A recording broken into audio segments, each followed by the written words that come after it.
When you lace up your boots to hike a section of the Appalachian Trail, you are looking for a very specific kind of escape. You want to leave behind the constant hum of the city, the glare of glowing screens, and the stress of your daily life. You trust the ancient, rolling mountains of the eastern United States to give you back a sense of natural peace. The trail stretches over 2,000 miles, a rugged ribbon of dirt and rock carving through dense canopy, and millions of people step onto its path every single year, assuming that the greatest challenge they will face is a steep incline, a sudden downpour, or perhaps a curious black bear. But those deep, ancient woods have a completely different side to them when the sun drops below the ridgeline. For an experienced thru-hiker named Wyatt, the forest was about to transform from a peaceful sanctuary into a vast wooden trap. He was about to discover that when you enter the deepest, most isolated stretches of the wilderness, you are stepping into a territory with its own hidden history, and sometimes the trees themselves are acting as a silent witness to something that should have remained entirely buried. I am always incredibly fascinated by how far these deep woods mysteries travel to reach people, so while you are getting all settled in and comfortable for this journey, go ahead and drop a comment letting me know the exact town or city where you are tuning in from today. In the late summer of 2023, a 35-year-old landscape contractor named Wyatt set out to fulfill a lifelong dream. He was going to complete a solo-through hike of a particularly rugged 500-mile stretch of the Appalachian Trail, passing directly through the Blue Ridge Mountains of Virginia. Wyatt was not a novice weekend camper. He was a highly disciplined, physically fit outdoorsman who spent his working hours managing heavy earth-moving equipment and landscaping projects. He understood the logistical importance of pacing, safety equipment, and absolute patience. He carried a heavy, professional-grade internal frame backpack loaded with dehydrated rations, a water filtration system, a high-tech lightweight tent, and a satellite communication device for absolute emergencies. The first 3 weeks of his trek went exactly according to his meticulous plan. Wyatt kept a steady, crushing pace of 20 miles a day, waking up at 5:45 a.m. every single morning to pack his camp and get on the trail before the heat of the day settled into the valley. He found a deep, meditative rhythm in the steady crunch of his boots against the packed earth. He loved the simplicity of the trail, but on the night of September 8th, his comfort in the wilderness completely dissolved. Wyatt had pushed himself a bit too hard that afternoon, trying to outrun a thick, heavy band of dark storm clouds that was rolling over the ridge. By the time he reached his designated camping area, a flat, grassy clearing tucked deep into an ancient grove of hemlock trees, the daylight was completely gone. It was exactly 8:15 p.m. The air was heavy, hot, and completely still, carrying that static, pressurized feeling that always precedes a severe mountain thunderstorm. The dense forest around him had fallen into an absolute breathless hush. Not a single leaf was rustling, and the usual nighttime chorus of crickets and tree frogs was entirely silent. Using his headlamp, Wyatt worked quickly to pitch his tent, hammering the aluminum stakes into the damp soil and pulling the waterproof rainfly tight over the frame. He crawled inside, laid out his sleeping pad, and sat cross-legged to eat a quick dinner of peanut butter and tortillas. As he was finishing his meal, the first heavy drops of rain began to pelt the nylon fabric above his head, a rhythmic tapping sound that usually helped him drift right off to sleep. But around 11:45 p.m., Wyatt was jolted wide awake by a sharp wave of pure, instinctual dread. The rain had stopped entirely, leaving the forest back in that thick, pressurized silence. Wyatt lay flat on his back, his eyes staring wide into the pitch-black interior of his tent, his ears straining against the quiet. Then he heard it. It was coming from the dense thicket of rhododendron bushes located roughly 20 feet behind his campsite. It was the distinct, heavy sound of snapping twigs, followed by the slow, deliberate rustling of dry leaves. It did not sound like the light, erratic foraging of a raccoon or an opossum, and it lacked the heavy, careless crashing of a black bear. It was a rhythmic, bipedal cadence. Step. Pause. Step. Wyatt reached his hand out into the dark, his fingers closing around the grip of a heavy steel hunting knife he kept strapped to his pack. He sat up in a low, silent crouch, his heart beginning to hammer violently against his ribs. He turned his head slowly, trying to track the sound through the thin nylon walls of his shelter. The heavy footsteps circled the perimeter of his clearing, moving with an eerie, calculated precision. The intruder was moving slowly, as if it was intentionally trying to minimize its noise, pausing for long intervals after every movement. Wyatt felt a cold sweat breaking out across his forehead. He realized that whatever was out there was not just passing through the area. It was actively investigating his campsite. Suddenly, the footsteps stopped moving entirely. The silence returned, so absolute that Wyatt could hear the ticking of his own wristwatch. Then, a new sound began to filter through the fabric of the tent. It was a low, slow, rhythmic exhalation of air, a wet, heavy breathing sound that was happening just inches away from his mesh door window.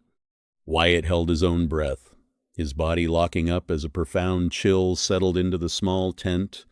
The waxy scent of old decay and wet earth seemed to seep right through the waterproof seams, filling his lungs.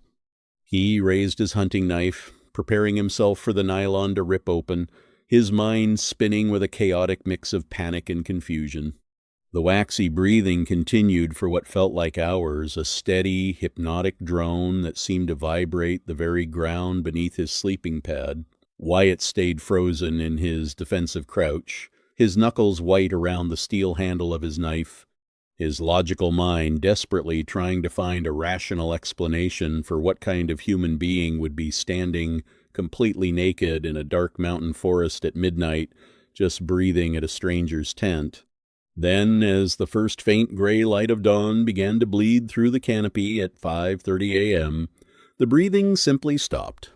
There were no retreating footsteps, no sound of rustling leaves, and no snapping twigs. The weight in the air just lifted, and the morning birds began to chirp in the high branches above. Wyatt waited till 6:15 a.m. before he finally found the courage to unzip his tent door. He stepped out onto the damp grass, the cool morning air instantly hitting his face. He kept his knife tightly in his hand as he walked around the perimeter of his shelter, his eyes scanning the mud for any sign of a trespasser. He found exactly what he was looking for in the soft, rich soil directly in front of his tent door. Pressed deeply into the mud were two bare footprints. They were massive, measuring at least 14 inches in length, but the structure of the foot was entirely wrong. The heel print was incredibly narrow, almost coming to a sharp point, and the toe imprints were completely uniform in size, looking like 5 identical, rounded pegs hammered into the earth. There was no distinct arch, just a flat, heavy depression that looked as if it had been stamped into the ground with immense physical weight. Wyatt felt a wave of nausea wash over him. He looked down at his landscape mapping logs, his analytical mind trying to classify the track. But he knew for an absolute fact that no known North American mammal produced a footprint with that specific anatomical structure. He felt a desperate, driving need to get away from that clearing. He tore down his camp in a frenzied panic, throwing his gear carelessly into his internal pack, and hit the trail at a dead sprint. He hiked for 12 grueling hours without taking a single break, pushing his body through 30 miles of steep, rocky terrain, driven by pure adrenaline. By the time the sun began to dip below the mountain ridge on Saturday evening, he reached a high, windy gap that featured a small, primitive log lean-to-shelter maintained by the trail club.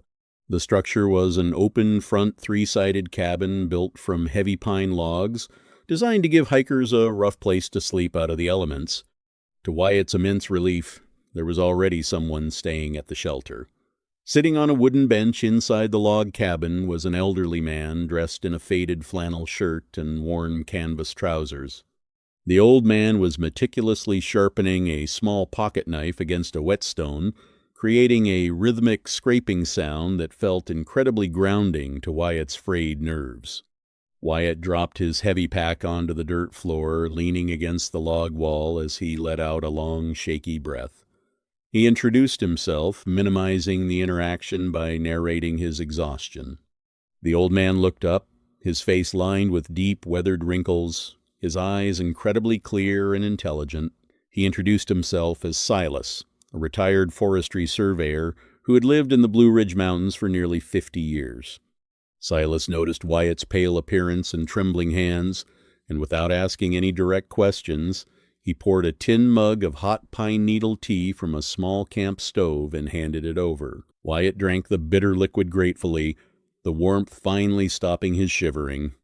As they sat together in the dimming twilight, Wyatt found himself confessing what had happened the previous night, detailing the waxy breathing and the bizarre, uniform footprints in the mud.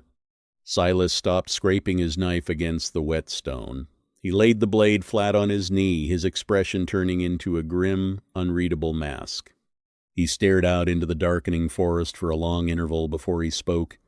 His voice was a low, raspy drawl that carried the heavy weight of absolute certainty. Silas stated that Wyatt had been visited by the silent witness. He explained that back in the summer of 1974, a team of industrial surveyors had been sent into that specific valley to map out a proposed route for a massive electrical power grid. The valley was entirely untouched, home to ancient virgin timber that had never been cleared. The survey team consisted of 3 experienced men, equipped with heavy equipment, land transit levels, and physical ledgers. According to the official forestry records, the team went missing 3 weeks into their assignment. A massive search and rescue operation involving over 100 volunteers and tracking dogs swept the valley for a month, but they found absolutely zero sign of the men, no clothing, no tools, and no camp debris.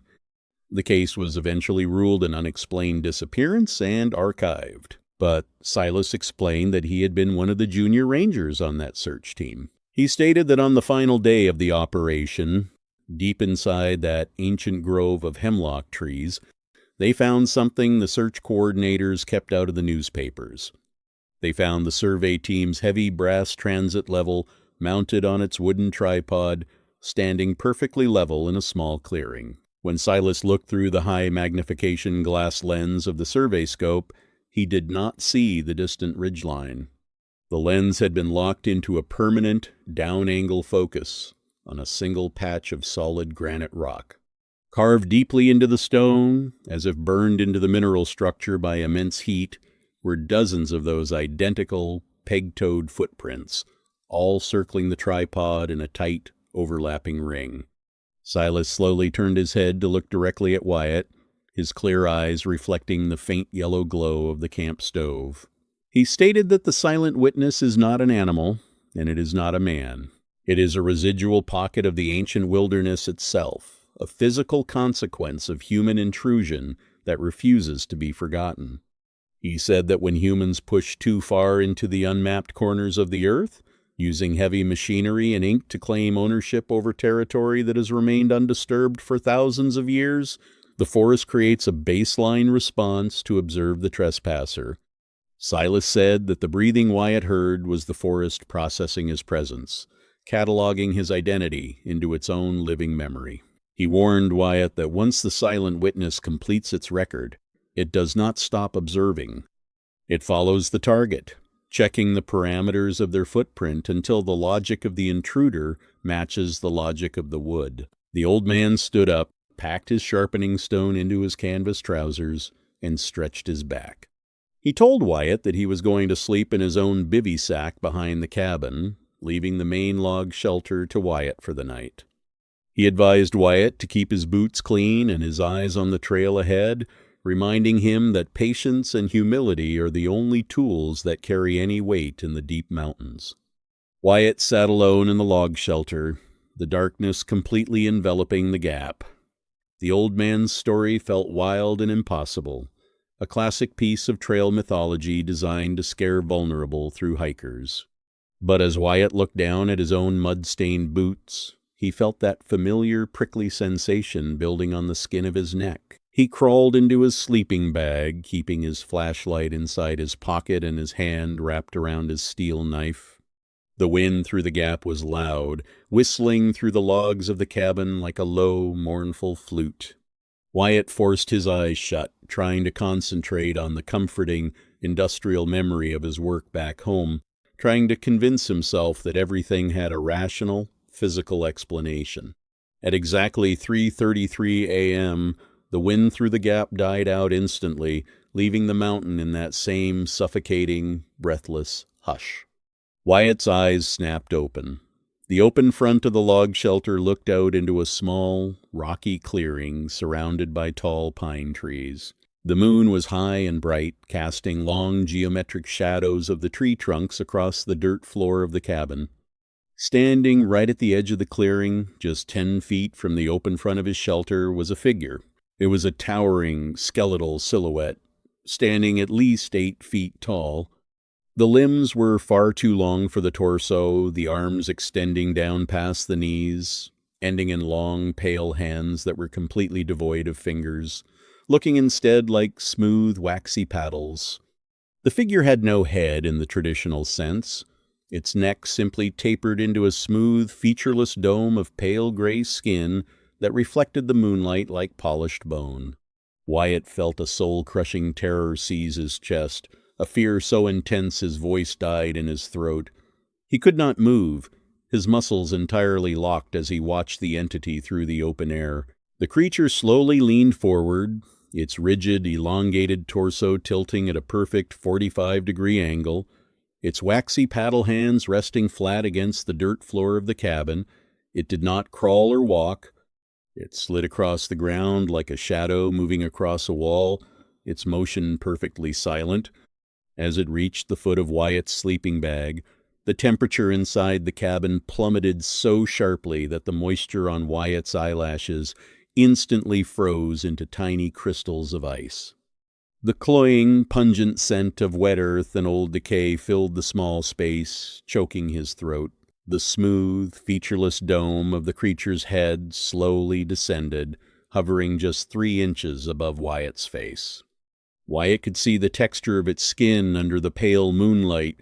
It looked like old wet paper that had been pressed and dried thousands of times. There were no eyes, no nose, and no mouth. But from deep within the solid center of that waxy gray dome, a sound began to emerge. It was a loud, clear, mechanical vibration, a sound that Wyatt recognized instantly. It was the distinct, thunderous rumble of a heavy diesel engine idling on a construction site, followed by the precise, rhythmic crunch of Wyatt's own work boots walking across a gravel parking lot miles away. The entity was not just breathing his air. It was playing back the recorded audio of his entire life, using his own memories to overwrite the silence of the mountain. We spend so much of our existence believing that we are the ones documenting the world, that our maps, our photographs, and our professional archives are the final authority on what is real and what is lost. We step into the wild places with a sense of entitlement, assuming that our tools and our logic grant us immunity from the ancient consequences of the earth. But we often forget that the wilderness is a living, breathing ledger, an unfeeling consciousness that has been watching the rise and fall of civilizations since the first seed took root in the rock. When we refuse to walk with patience and humility, leaving our heavy footprints in corners that were never meant to be claimed, we are inadvertently signing our names into a record we can never truly delete. The search and rescue teams that swept the Blue Ridge Gap 3 days later found the primitive log lean-to-shelter completely intact, the camp stove sitting neatly on the wooden bench. Wyatt's internal frame backpack was discovered resting against the log wall, completely packed and organized, with his satellite communication device sitting on top of the frame, its battery fully charged. But Wyatt and the retired surveyor named Silas were completely gone. The official forestry report archived the case as a double missing persons event due to exposure, but a junior ranger on the team noted a minor detail that was left out of the final public database.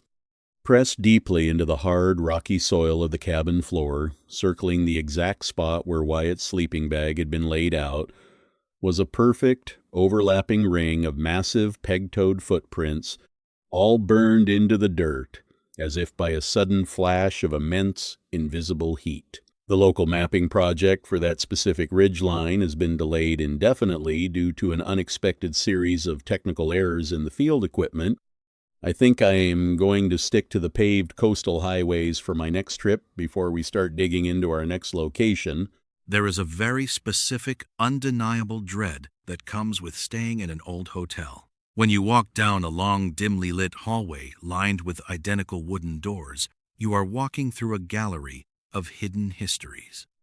You swipe your keycard, push open the heavy door, and drop your bags on the floor, rarely stopping to think about who was in that exact room the night before. You do not think about the arguments that echoed off the wallpaper, the quiet tears shed into the pillows, or the tragedies that might have unfolded just inches from where you are about to sleep. Most hotels clean away the physical evidence of the past, leaving only the scent of industrial bleach and fresh linen. But some buildings are too saturated with darkness. No amount of bleach can wash away the heavy, suffocating energy of a place that has seen too much pain. The Cecil Hotel in downtown Los Angeles is one of those places. Before we unlock the doors to one of the most unsettling mysteries in modern history, if you are a fan of the strange, dark, and mysterious delivered in story format, you have come to the right place. I upload stories just like this regularly, so please hit that like button, subscribe to the channel, and turn on the notification bell so you never miss a new upload. It was the winter of 2013. A 21-year-old college student named Elisa Lamb had decided to take a solo trip along the west coast of the United States. She was from Vancouver, Canada, and she was looking for an adventure. Elisa was a bright, curious, and expressive young woman who documented her life heavily on the internet. She maintained a blog where she wrote about art, fashion, and her personal struggles. She was navigating the difficult transition into adulthood and wanted to see the world on her own terms. Her trip brought her down to Southern California, and she needed an affordable place to stay in the heart of Los Angeles. She found a hostel called Stay on Main. What Elisa likely did not realize was that Stay on Main was simply a rebranded section of the infamous Cecil Hotel. Built in the 1920s, the Cecil was originally designed to be a luxurious destination for wealthy travelers and businessmen. But when the Great Depression hit, the hotel fell on incredibly hard times. The surrounding area, known as Skid Row, became heavily populated by the transient, the desperate, and the forgotten. The Cecil slowly transformed into a cheap, long-term boarding house. Over the decades, it earned a deeply sinister reputation. It became a magnet for tragedy, serving as the final residence for numerous people who chose to end their lives. It was the temporary home to infamous serial killers who walked through the ornate lobby with blood on their hands, unnoticed by the staff. The building was a massive, towering monument to human suffering, holding nearly 700 rooms connected by a labyrinth of confusing hallways, dead ends, and dimly lit corridors. Elisa checked into the hotel on January 26th. Initially, she was placed in a hostel-style room with several other young female travelers. But within a few days, her roommates went to the front desk and complained about her behavior. They said she was acting erratically, leaving passive-aggressive notes on their beds and locking them out of the room. The hotel staff decided to move Elisa into her own private room on one of the higher floors. Elisa was very close with her parents back in Canada. She called them every single day of her trip to check in and let them know she was safe. But on January 31st, the day she was scheduled to check out of the Cecil Hotel and travel to her next destination, the phone call never came. Her parents waited. They called her cell phone repeatedly, but it went straight to voicemail. By the next morning, panic had completely set in. They contacted the Los Angeles Police Department and reported their daughter missing. Because the area surrounding the hotel was notoriously dangerous, the police took the report very seriously. They dispatched officers to the Cecil Hotel to conduct a search. They knocked on the door of Elisa's private room. There was no answer. When they used a master key to enter, they found a scene that made absolutely no sense. All of Elisa's belongings were still in the room. Her luggage, her clothes, her laptop, and most importantly, her medication were all sitting there. It looked as though she had just stepped out for a moment to grab a cup of coffee and intended to return immediately, but she was gone. The police began a massive search of the massive, confusing building. They walked down every hallway. They knocked on doors. They brought in specialized search dogs to sniff the corridors. The dogs tracked her scent through the hallways, up to a certain window, and then the scent completely vanished. The police even checked the roof of the hotel. They found that the heavy metal doors leading to the roof were securely locked and heavily alarmed. If anyone tried to open those doors, a loud siren would immediately sound at the front desk. The alarms had not been tripped. There was no trace of Elisa Lam. 2 weeks passed. The story of the missing Canadian tourist hit the local news, but the police had zero leads.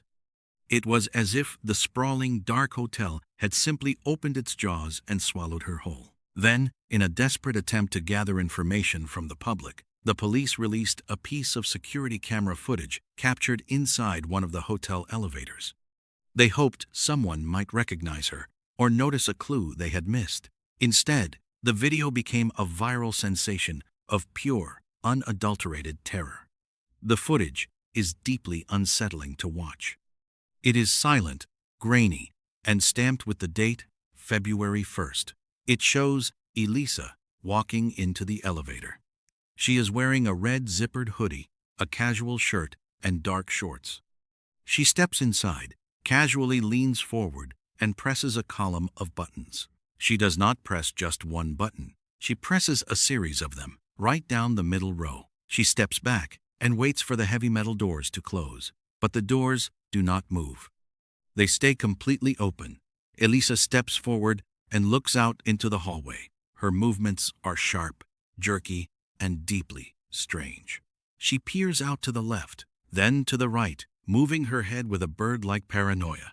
She suddenly jumps back into the elevator and presses herself flat against the wall, hiding in the corner as if she is terrified that someone or something is coming down the hallway to get her.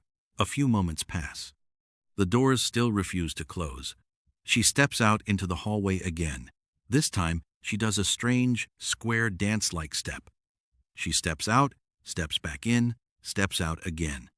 She is looking at something, but the camera angle only captures the interior of the elevator and a small sliver of the hallway.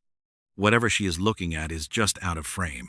She walks out into the hallway, standing just to the left of the open elevator doors. Then, she begins to move her hands and arms in a bizarre, unnatural way. She twists her wrists, waving her fingers in the air as if she is treading water or casting a spell. Her hands contort and bend. She is clearly interacting with someone or something, but she is completely alone. Finally, she turns and walks away, disappearing down the dark hallway. The moment she is out of sight, the elevator doors finally, quietly, slide shut. The release of the video sent the public into a frenzy. Millions of people watched it, offering countless theories. Some believed she was being pursued by a killer who was standing just outside the camera's view, holding the elevator button to keep the doors open. Others pointed to the dark history of the Cecil Hotel, suggesting she was interacting with a sinister, invisible entity. Her unnatural hand movements and sheer terror seemed to defy any logical explanation. While the internet analyzed every single frame of the tape, a completely separate and horrifying situation was unfolding inside the hotel. Guests staying at the Cecil began calling the front desk with highly disturbing complaints. They said the water pressure in their rooms had dropped to a mere trickle. When they tried to take a shower, the water that came out of the showerhead was completely black. It looked like dark, muddy sludge. As the water ran, the color would eventually clear up, but the smell remained. The guests complained that the tap water smelled pungent, sweet, and metallic. When they brushed their teeth or drank from the sink, the water tasted putrid and completely foul. The complaints grew so numerous that the hotel management could no longer ignore them. On the morning of February 19th, a hotel maintenance worker was dispatched to investigate the plumbing. He took the elevator up to the top floor and used a secure stairwell to access the roof of the building. The roof of the Cecil Hotel was a vast, flat expanse of concrete and gravel. Sitting on top of a raised platform were 4 massive cylindrical water tanks. These tanks supplied the water for the guest rooms, the showers, and the kitchens below. They were huge metal structures, standing over 8 feet tall and 4 feet wide. The maintenance worker climbed a metal ladder to the top of the platform. He walked over to the first tank. He reached down and unlatched the heavy metal hatch that covered the opening at the top of the tank. He lifted the heavy lid, leaned forward, and looked inside the dark, echoing chamber. Floating face up in the water, inches from the top of the tank, was the decaying, naked body of Elisa Lamb. The worker scrambled backward in absolute horror. He immediately called the authorities. When the police and fire department arrived, the sheer logistics of the scene completely baffled them. The opening of the tank was so small, and the body was so swollen from being submerged in water for nearly 3 weeks, that they had to physically cut a hole in the side of the massive metal tank to drain the water and retrieve her remains. When the news broke, it sent shockwaves across the world.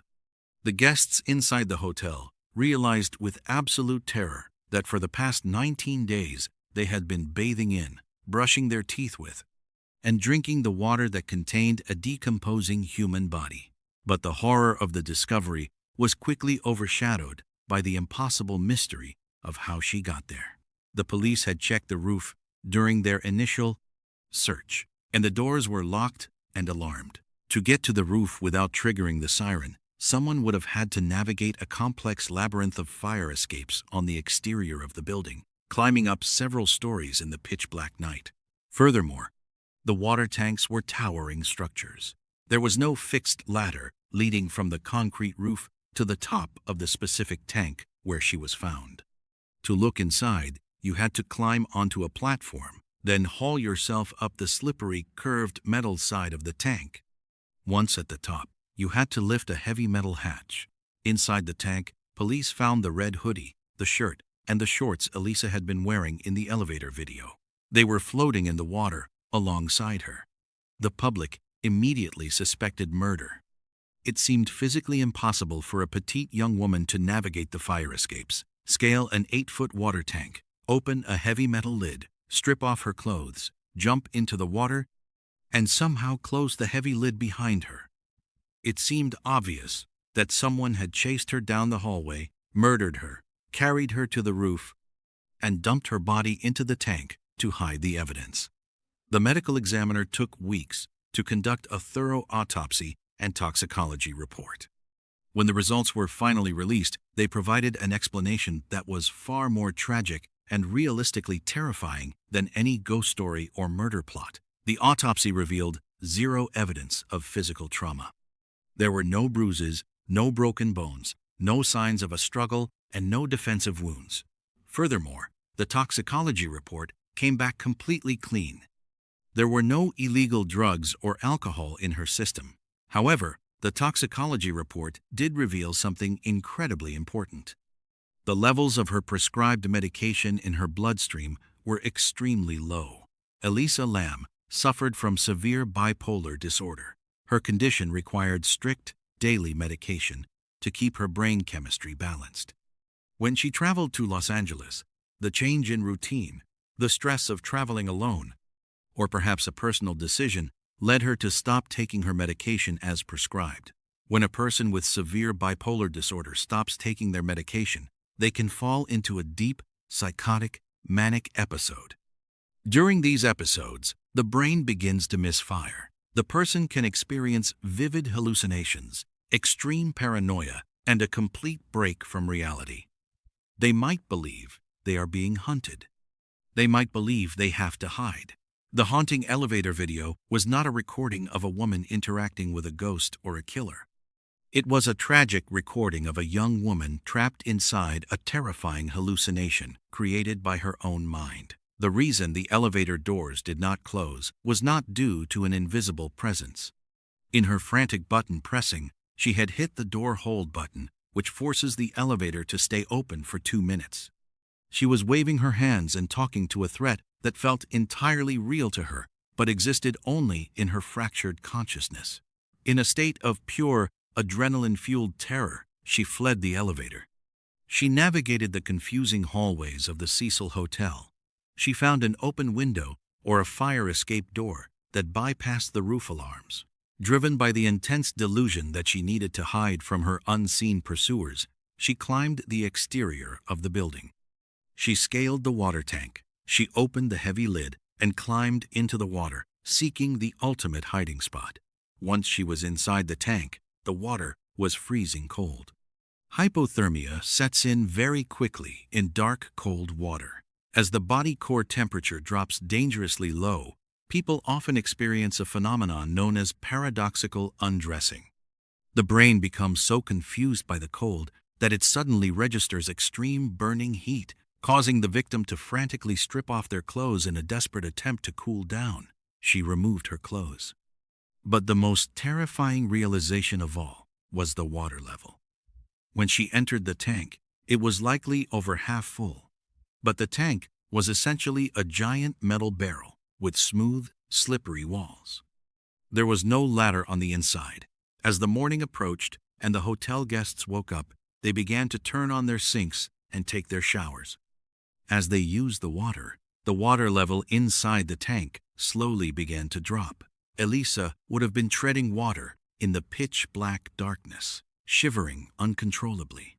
As the water level sank lower and lower, the opening at the top of the tank moved further and further out of her reach. Her fingers would have scraped desperately against the slick metal walls, finding absolutely nothing to hold on to. She was trapped in an echoing, freezing, dark metal cylinder, screaming for help that would never come, until sheer exhaustion finally pulled her beneath the surface. The lid on top of the tank was likely never closed behind her. The initial reports of the maintenance worker finding the lid closed were corrected during the investigation. He had found the lid open exactly as she had left it when she climbed inside. The story of the Cecil Hotel and Elisa Lam leaves a heavy, lingering weight on the mind. It is a profound tragedy that strips away the comforting myths of monsters and ghosts, replacing them with the raw, devastating reality of mental illness. It teaches us a subtle, vital lesson about the immense vulnerability of the human condition. A person can be completely surrounded by hundreds of people in a massive hotel located in the middle of one of the most populated cities on Earth and still be entirely, hopelessly alone. It reminds us that the darkest, most terrifying places are not always found in the basements of old buildings or at the end of unlit hallways. Sometimes, the most inescapable prisons are built inside our own minds, waiting quietly for a moment of imbalance to lock the doors. Life requires us to be truly observant, to look past the surface of those around us, because we never know the terrifying battles someone might be fighting in the quiet isolation of their own reality. If you found this story fascinating, you are going to want to hear the next one. It involves an experienced hiker who went out for a short walk in a popular national park only to vanish into thin air, leaving behind a trail of bizarre clues that made even seasoned search and rescue experts question the laws of nature. Click the video on the screen right now to watch it. Thank you so much for listening, and until next time, stay safe out there. There is an unspoken agreement we all silently accept when we walk through the automatic sliding doors of a modern hospital. We believe that no matter how chaotic, dangerous, or unpredictable the outside world gets, the emergency room is a sanctuary. It is a fortress built entirely on science, reason, and sterile protocols. If you are bleeding, they have the tools to stop it. If your heart stops beating, they have the technology and the training to restart it. The doctors and nurses in those brightly lit corridors are our protectors. They stand between us and the absolute worst moments of our lives. But what happens when the threat does not come from a bullet wound, a car crash, or a known infection? What happens when the patient you are desperately trying to save suddenly becomes a lethal, impossible biohazard, capable of taking down an entire room of highly trained medical professionals in a matter of seconds? Before we get into this terrifying true medical anomaly, if you are a fan of the strange, dark, and mysterious delivered in story format, you have come to the right place. I upload stories just like this regularly, so please hit that like button, subscribe to the channel, and turn on the notification bell so you never miss a new upload. The city of Riverside, California, in the early months of 1994, was a typical, bustling, suburban hub. The weather in February is usually mild, carrying a slight chill in the evening air that forces people to pull their jackets a little tighter. On the evening of Sunday, February 19th, 1994, the atmosphere inside the emergency room at Riverside General Hospital was steady. It was the kind of busy that seasoned medical staff are completely comfortable with. The fluorescent lights hummed their constant quiet tune. The smell of antiseptic floor cleaner hung heavily in the air. Among the staff on duty that night were people who had dedicated their lives to pulling strangers back from the brink of death. There was an attending physician named Dr. Humberto Ochoa, a man who had seen nearly every trauma imaginable. There was a registered nurse named Susan Kane, known for her steady hands and calm demeanor under intense pressure. And there was a senior medical resident named Julie Gorczynski, a brilliant young doctor who was deeply passionate about emergency medicine. They were a well-oiled machine. They were trained to handle absolute panic with clinical detachment. They were not, however, trained to handle the impossible. Just a few miles away from the bright lights of the hospital, a 31-year-old woman named Gloria Ramirez was living through a nightmare. Gloria was a mother, known to her friends and family as a kind and deeply loving person. But life had recently dealt her an incredibly cruel hand. She had been diagnosed with late-stage cervical cancer. The illness had ravaged her body, bringing with it an immense, unrelenting physical pain that shadowed her every waking moment. Despite the treatments and the brave face she put on for her children, her condition was rapidly deteriorating. Earlier that Sunday evening, Gloria began to experience severe distress. She was sitting in her home when a sudden wave of nausea and shortness of breath overtook her. Her heart began to hammer against her ribs like a trapped bird. She became deeply confused, her sentences slurring together as she tried to communicate with her terrified family. Realizing that something was catastrophically wrong, they rushed to the phone and dialed 911. The paramedics arrived quickly. They found Gloria in a state of severe cardiovascular distress. Her breathing was shallow and rapid, and her pulse was racing at a dangerous speed. They immediately loaded her into the back of the ambulance, strapped an oxygen mask over her face to flood her starving lungs with pure oxygen, and began the frantic drive to Riverside General Hospital. At exactly 8:15 p.m., the heavy double doors of the emergency bay burst open. The paramedics rushed the gurney down the hallway, shouting out Gloria's plunging vital signs. The medical team was waiting for them. They immediately directed the gurney into Trauma Room 1, a small enclosed space packed with life-saving equipment. The team swarmed the bed. Dr. Ochoa took command, barking out rapid-fire orders. They needed to stabilize her, and they needed to do it immediately. They quickly injected her with fast-acting sedatives and cardiac drugs designed to slow down a heart that was beating so fast it was failing to pump blood.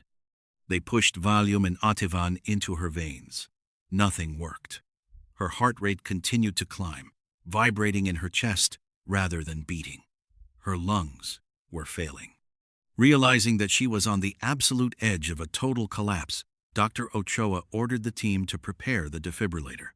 They needed to deliver a massive electric shock to her chest to reset her heart rhythm.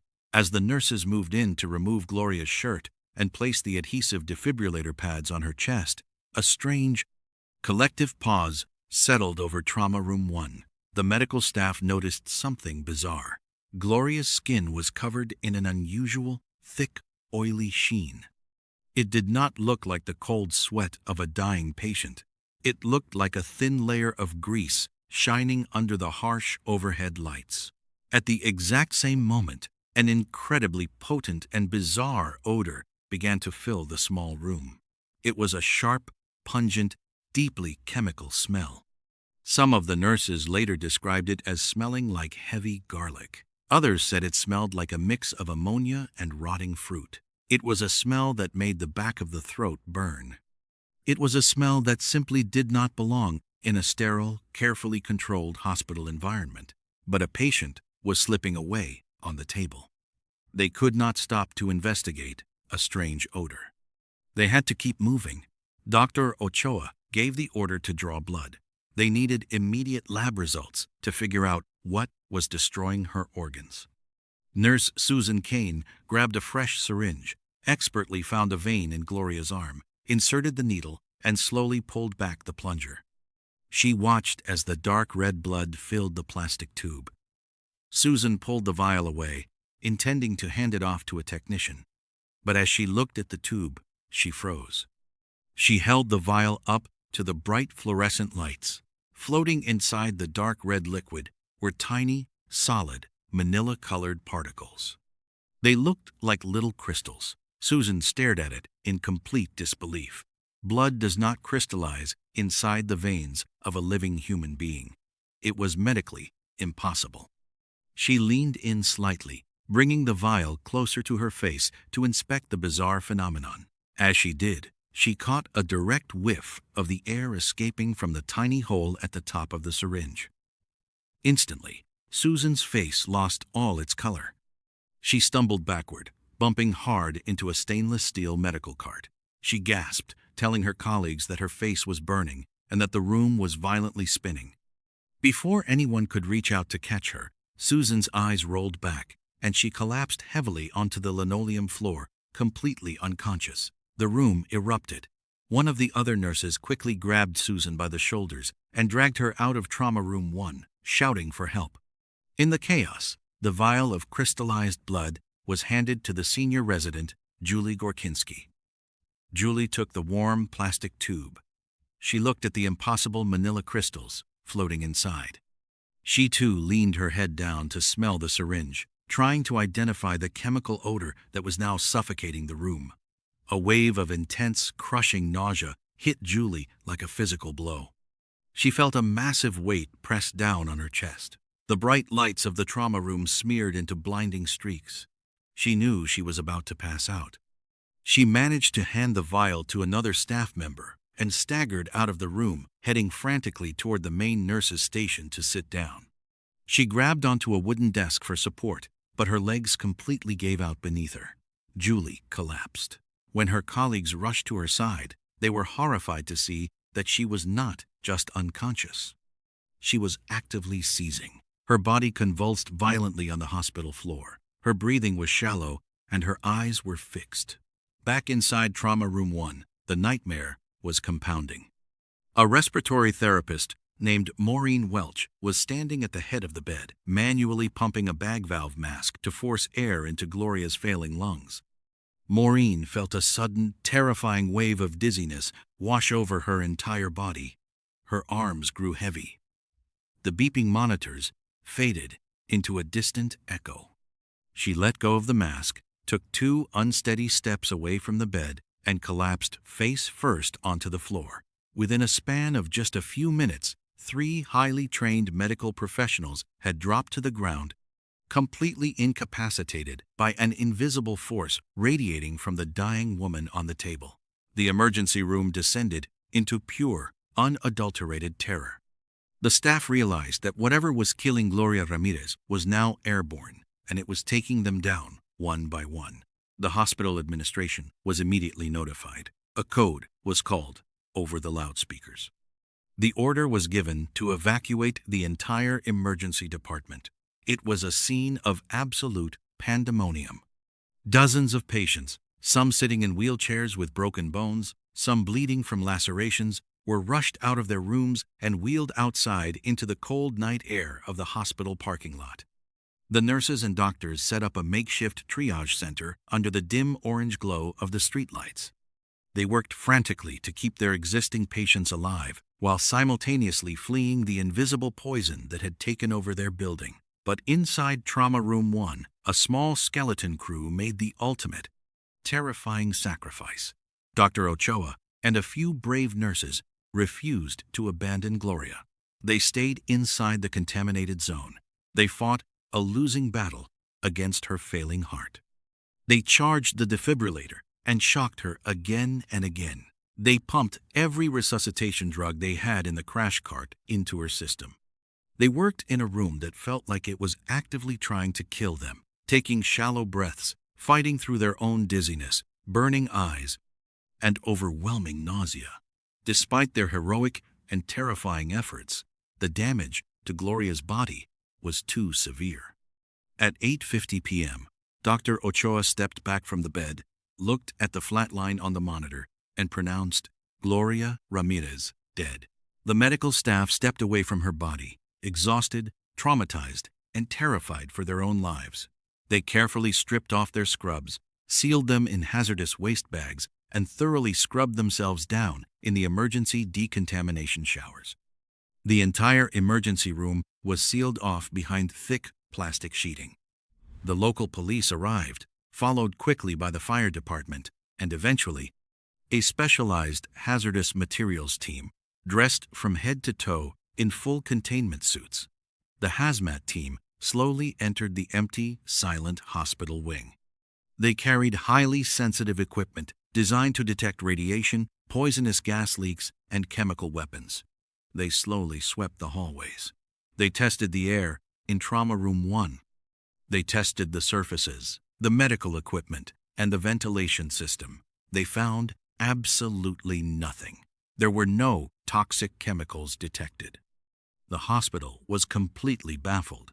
Over the next few days, the investigation widened. The county health department stepped in. When the coroner performed the autopsy on Gloria's body, the level of fear was so high that he and his team had to wear custom-made, fully enclosed aluminum protective suits with their own independent oxygen supplies. They performed the procedure inside a specially built, airtight containment chamber. They took tissue samples, blood samples, and tested her organs for every known toxin. Again, they found no evidence of known poisonous gases, no agricultural pesticides, and no radioactive materials. For a brief, insulting moment, the official ruling from the health department was mass hysteria. The officials suggested that the intense stress of working in the emergency room, combined with a strange but harmless smell, caused the staff to experience a localized psychological breakdown. They claimed the fainting was entirely in their heads. The medical staff was furious. You do not seize from a panic attack. More importantly, Julie Gorchinsky, the resident who had handled the blood, spent 2 agonizing weeks in the intensive care unit. She developed severe internal complications. She developed a rare bone condition known as avascular necrosis, which literally caused the bone tissue in her knees to physically die and rot away due to a lack of blood supply. She required months of grueling physical therapy and multiple surgeries just to walk again. A psychological panic attack does not cause human bones to die. Something physical, something incredibly dangerous, had entered their bodies that night. Months later, a complex and terrifying chemical theory finally emerged. It was pieced together by a team of elite scientists at a national laboratory who spent weeks running computer simulations and chemical tests. The theory they proposed suggested a chain of events so unlikely it seemed like dark magic. Gloria was suffering from immense, unending pain due to her advanced cancer. It is highly believed that in her desperation for relief, she may have been using a common home remedy solvent called dimethyl sulfoxide, or DMSO, rubbing it directly onto her skin. This solvent is known to be a powerful pain reliever for muscles and joints. It also has a distinct garlic-like odor, and it leaves a thick, oily residue on the skin. This perfectly explained the strange smell and the sheen the nurses noticed when they removed her shirt. But DMSO by itself is not toxic. The deadly transformation happened because of the medical interventions. When the paramedics strapped the oxygen mask to Gloria's face in the ambulance, the intense saturation of pure oxygen in her blood reacted with the DMSO in her system. The oxygen molecules bonded with the solvent, creating a new chemical compound called dimethylsulfone. Dimethylsulfone is known to crystallize at room temperature. This perfectly explained the bizarre manila-colored particles Susan Kane saw floating in the blood tube when it hit the cool air of the emergency room. But even dimethylsulfone is not a deadly poison. The final fatal catalyst happened in Trauma Room 1. When Dr. Ochoa ordered the team to use the defibrillator, the powerful electric shock delivered to Gloria's chest shot through her body and hit the newly formed chemical in her bloodstream. The intense electrical energy rearranged the molecules one last time. It converted the dimethylsulfone into dimethyl sulfate. Dimethyl sulfate is an extraordinarily deadly, heavy, invisible poison gas. It is a blistering agent that destroys human tissue on contact. When Susan Kane drew the blood, that deadly gas bubbled out of the liquid. It entered the air of the small, poorly ventilated room, and it instantly poisoned the medical staff who inhaled it. This story leaves a heavy, lingering weight on the mind. It is a stark and terrifying exploration of the unpredictable nature of our world. It speaks to the lengths a person will go to find relief from unbearable suffering, reaching for any remedy that might offer just a moment of peace. But more profoundly, it reveals how incredibly fragile the boundaries of our safety really are. We build massive fortresses of science and medicine. We believe we can control the variables of life and death with machines and protocols. Yet, a simple sequence of well-intentioned actions seeking comfort, applying oxygen to help someone breathe, trying to restart a failing heart, can accidentally summon a nightmare. It teaches us a grim lesson about the hidden consequences of our actions. It shows us that every choice we make carries unseen ripples, and sometimes the very things meant to save us are the exact things that seal our fate. If you found this story fascinating, you are going to want to hear the next one. It involves an abandoned town in the middle of the American Rust Belt, where the ground has been burning for decades, and a group of urban explorers who discovered that the toxic smoke is not the only thing rising from the cracked earth. Click the video on the screen right now to watch it.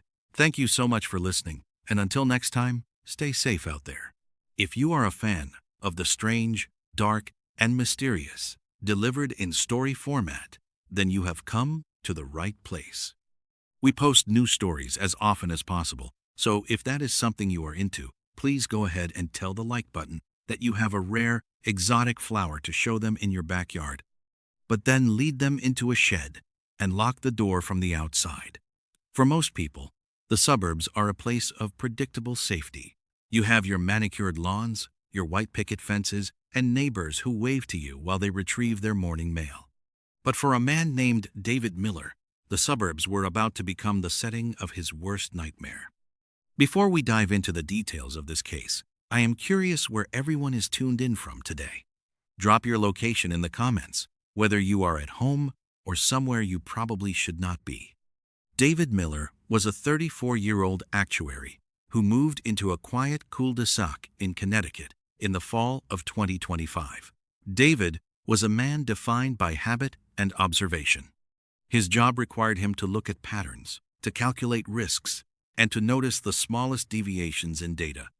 This professional tendency followed him home, which is why he noticed almost immediately that the house next door, number 42, had a very specific and very disturbing routine.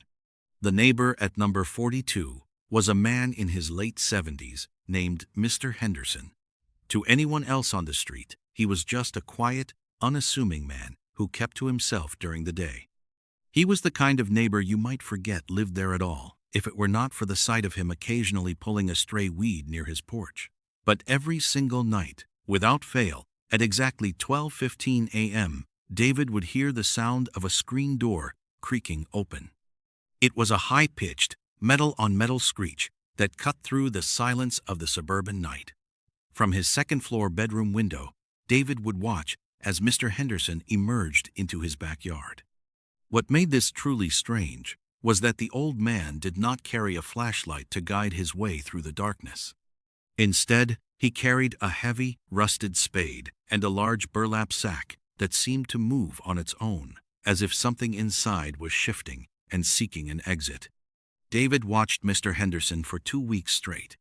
He would sit in the darkness of his own room, the glow of his computer screen, the only light, and wait for that 12:15 a.m. signal.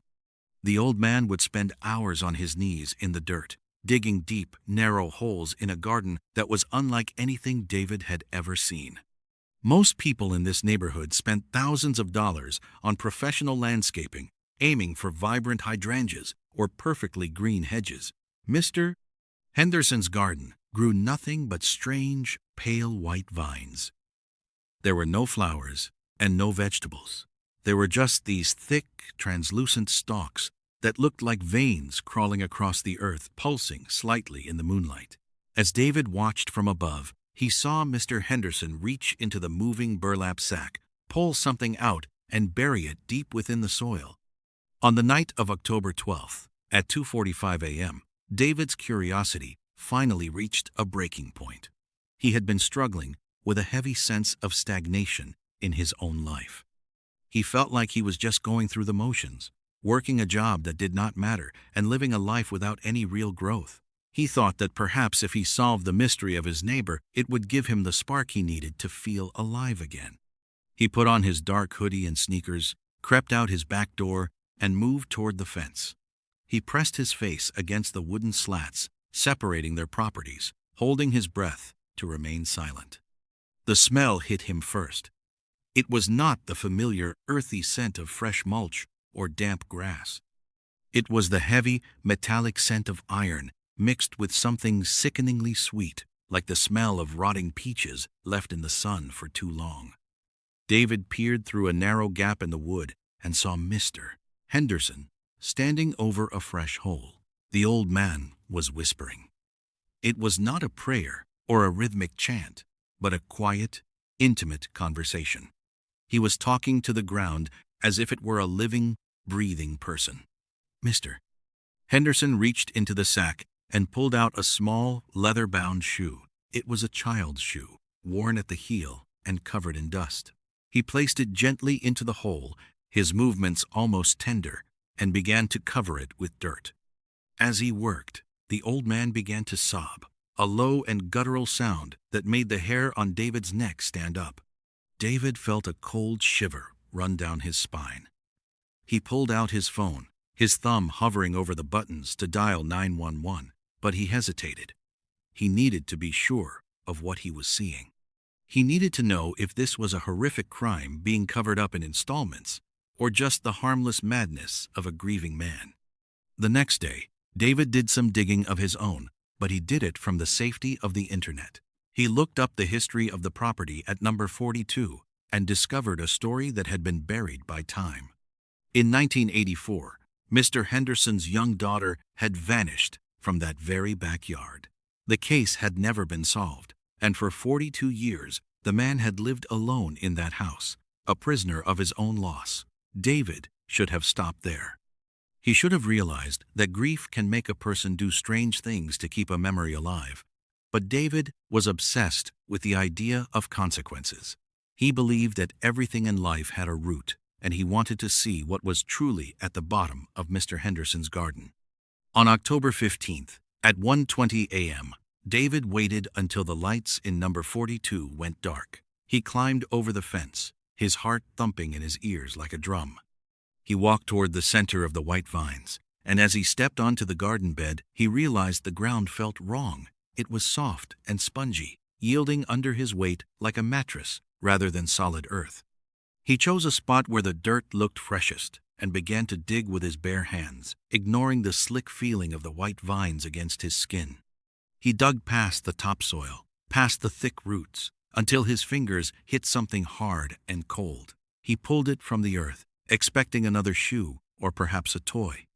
But as he wiped away the dirt, the moonlight revealed the unmistakable shape of a small, delicate human bone. David froze, the small radius bone feeling impossibly heavy in his hand.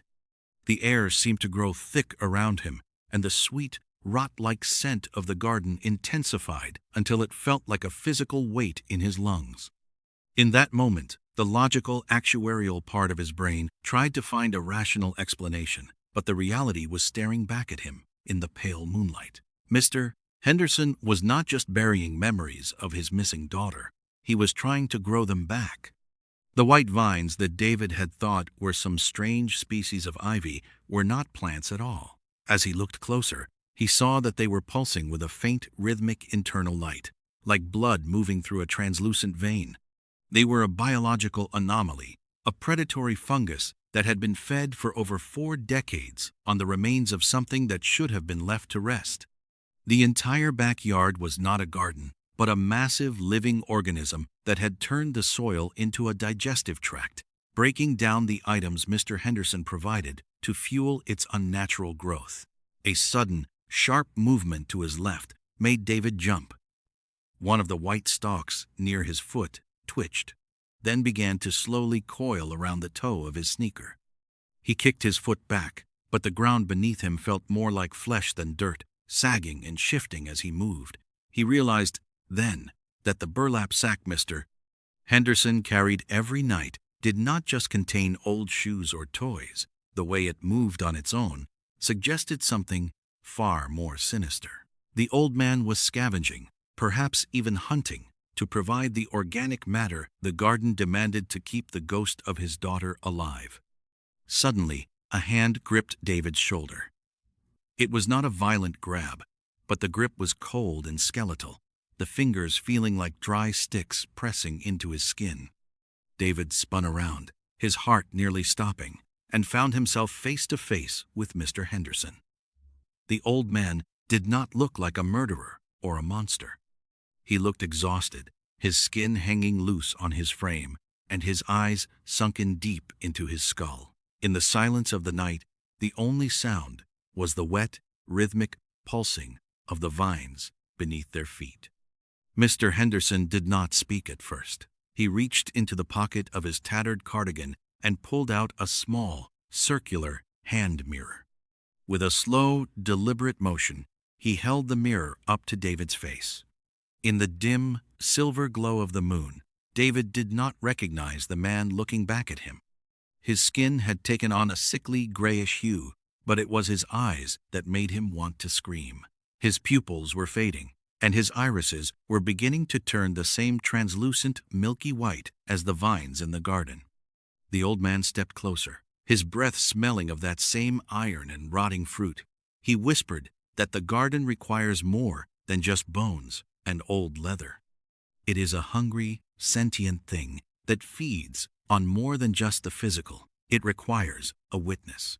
It requires someone to hold the crushing weight of the grief when the original gardener can no longer stand beneath it. Mr. Henderson told him that he had been waiting for someone like David, someone who looked too long into the shadows because their own life felt empty. David tried to pull away, but his legs felt heavy, as if the very marrow in his bones was turning to lead. He looked down and saw that the white vines had moved with incredible speed, wrapping tightly around his ankles and calves. They were not just touching him, they were beginning to fuse with the fabric of his jeans, the tiny cilia on the vines hooking into the fibers.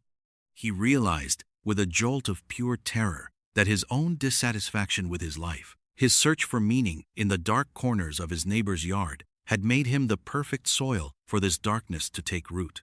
He had sought out a mystery because he was bored with the predictable safety of the suburbs, and now he was being absorbed into the very tragedy he had tried to observe from a distance. He opened his mouth to scream for help, to call out to any neighbor who might be awake at 2 a.m., but his throat felt like it was filled with dry silt and thick, dusty earth. The sound that came out was nothing more than a wet, muffled wheeze. Mr. Henderson leaned in even closer, his face inches from David's. He told David that the transition was the hardest part, but once the garden took hold, the loneliness would finally disappear. The old man's voice was almost kind, which made the situation feel even more perverted. He explained that for 42 years, he had been the only one who knew the truth, the only one who kept the daughter's essence from fading into nothingness. But he was tired. He was so very tired of digging. David struggled against the vines, but the more he moved, the deeper his feet sank into the soft, hungry earth. He could feel the coldness of the soil beginning to seep into his shoes, creeping up toward his skin. He looked toward his own house, seeing the familiar silhouette of his bedroom window where he had sat just hours ago, feeling so safe and superior. Now, that life seemed like a dream belonging to a completely different person. Mr. Henderson reached out and gently took the radius bone from David's trembling hand. He looked at it with a strange sort of reverence before turning his gaze back to David. He told David that he was sorry it had to be him, but the garden chooses its own successors. Then the old man did something that broke David's remaining resolve. He handed David the rusted spade, its handle slick with decades of sweat and dirt. The weight of the tool was immense. As David's fingers closed around the wooden handle, he felt a sharp, stinging sensation in his palms. He looked down and saw thin, white filaments emerging from the wood, piercing his skin and weaving themselves into his nerves. He was no longer just standing in the garden, he was being grafted into it. Mr. Henderson began to back away toward his house, his form fading into the shadows of the porch. David tried to move his arms to drop the spade, but his muscles refused to obey. Instead, his body began to bend forward, his back arching as if compelled by an external force. The spade hit the dirt with a dull thud. Guided by a will that was not his own, David began to dig. He watched in horror as his own hands labored in the dark, carving a deep, narrow trench into the spongy ground. Beside him, the burlap sack began to thrash violently, and a muffled, rhythmic thumping started to come from deep beneath the earth where he was digging, as if something was knocking on a door from the other side. The thumping from beneath the soil grew louder, a frantic, rhythmic beat that vibrated through the wooden handle of the spade and directly into David's marrow. He was a passenger in his own body, watching through milk-white eyes as his hands methodically cleared the earth.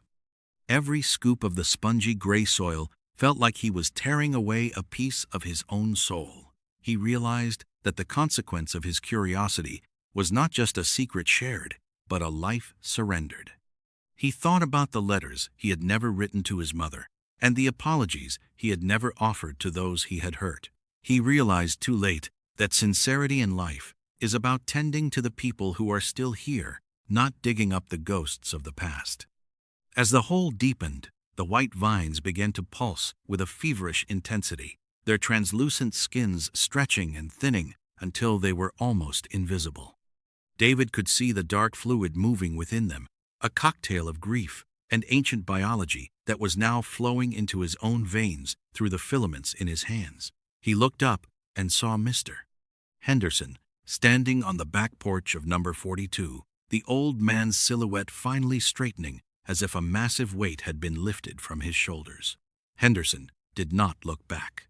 He simply turned and walked into the dark house, the screen door creaking shut for the very last time.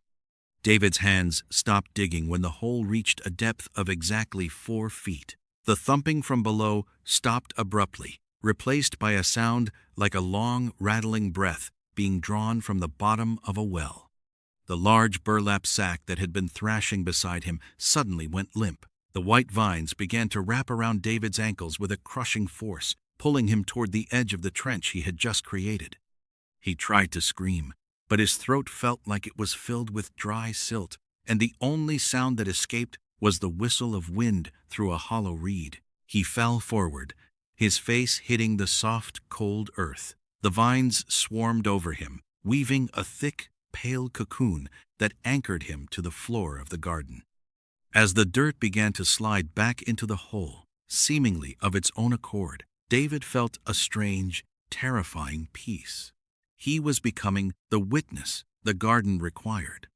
He was the new foundation for a tragedy that refused to end. He realized that his own lack of purpose had made him the perfect soil for this darkness to take root. He had sought out a mystery because he was bored with his own reality, and now he was becoming part of someone else's nightmare. The next morning, at 7:30 a.m., the sun rose over the cul-de-sac in Connecticut, casting a warm, golden glow over the manicured lawns and white picket fences.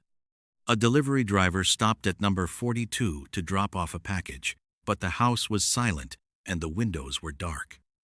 When he glanced toward the backyard, he saw nothing out of the ordinary. The yard was perfectly flat, covered in a fresh layer of green sod that looked like it had been there for years. There were no white vines, no holes, and no sign of the elderly Mr. Henderson. In the house next door, at number 43, David Miller's laptop was still open on his desk, his half-finished coffee sitting cold next to it. His car remained in the driveway, and his mail began to pile up in the box. When the police eventually arrived, after his employer reported him missing, they found the house in perfect order. They checked the backyard of number 42, but found nothing suspicious except for one small, puzzling detail. In the very center of the empty green yard, they found a single, leather-bound shoe sitting on top of the grass, worn at the heel and smelling faintly of rotting peaches.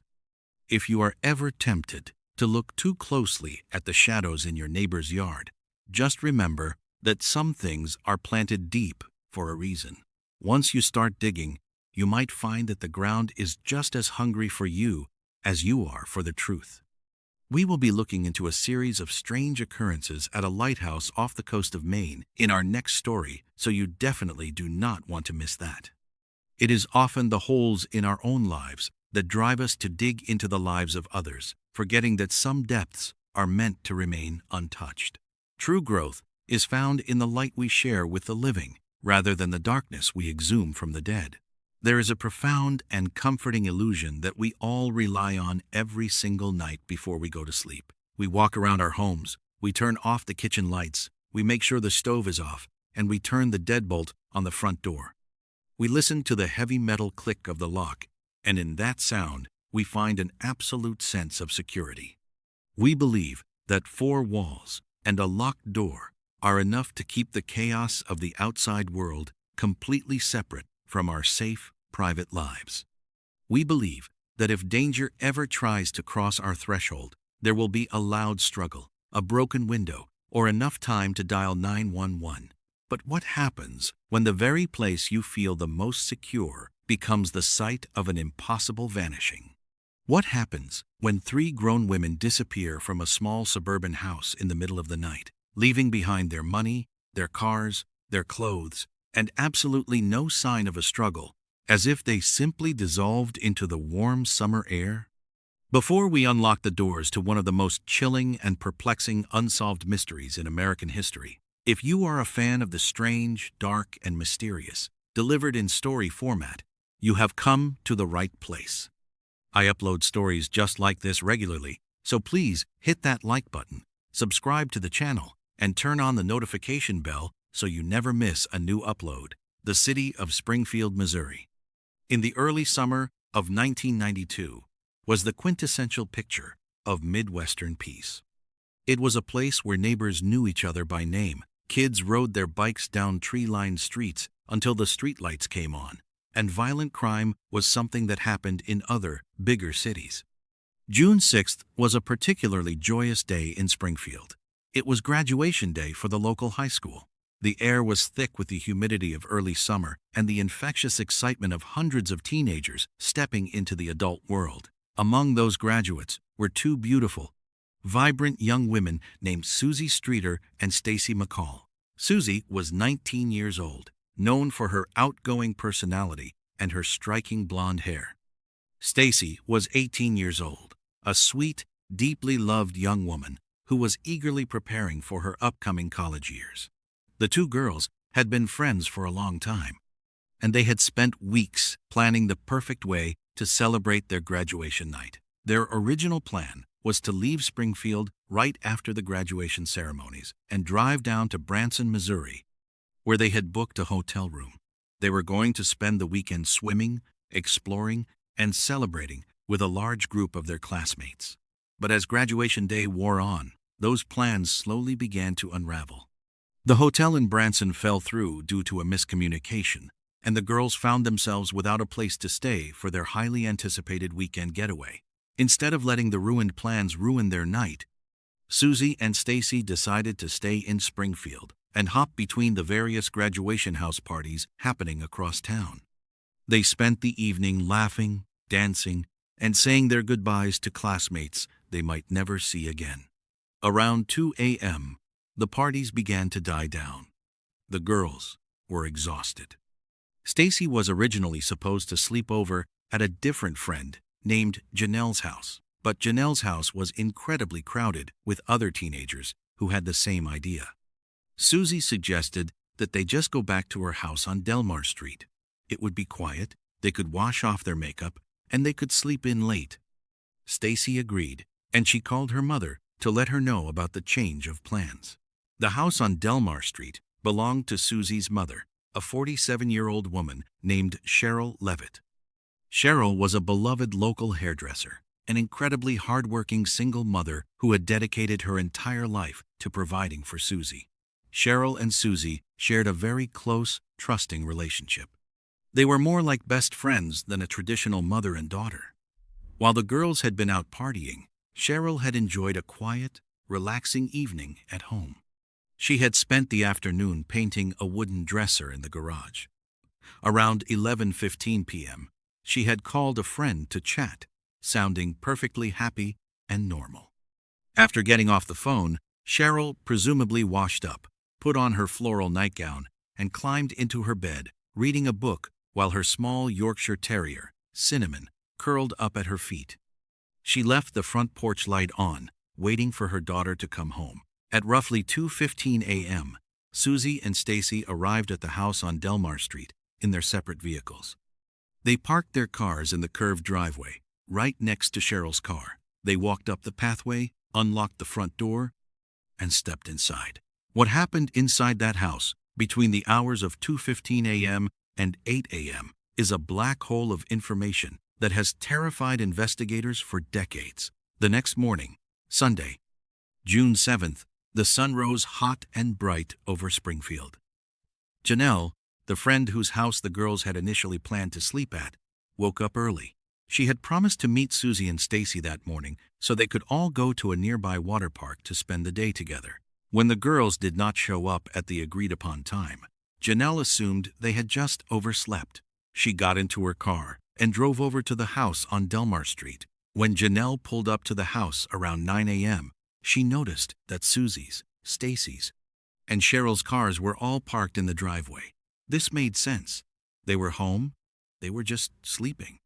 Janelle walked up the short concrete path leading to the front door.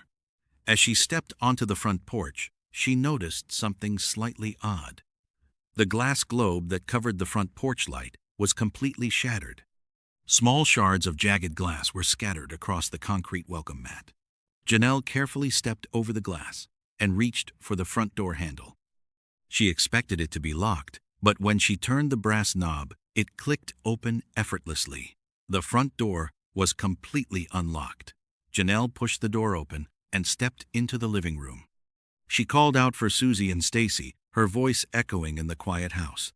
There was no answer. The only sound was the frantic, high-pitched barking of Cheryl's dog, Cinnamon. The little dog was running around the living room in a state of absolute distress.